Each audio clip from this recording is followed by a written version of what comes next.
Alright guys, এই শীতকালে সকাল সকাল উঠে আমি স্নান করে নিয়েছি। হ্যাঁ, সত্যি আমি স্নান করেছি, কেননা আজকে আমরা যাচ্ছি বাবা বড় কাচারির কাছে আমার ভাগনার নামে পুজো দিতে। তাই আমি তো রেডি হয়ে গেছি, তো চলো বেরোই। তারপর আমরা 58 গেটের লঞ্চ ঘাটে এসে ওয়েট করছি, কেননা লঞ্চ এখনো আসেনি। তার কিছুক্ষণ পর লঞ্চ এলো এবং তোমরা এখানে ভিড়টা দেখো। এখন তোমরা বলবে তোমরাই তো অনেক লোক গেছো।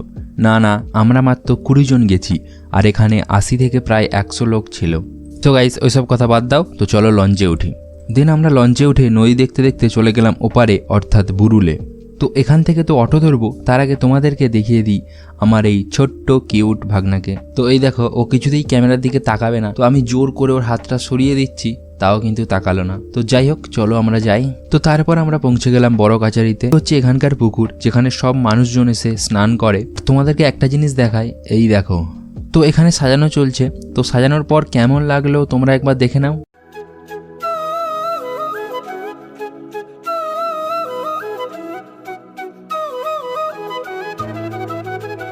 তো চলো এবার আমরা মন্দিরের দিকে যাই।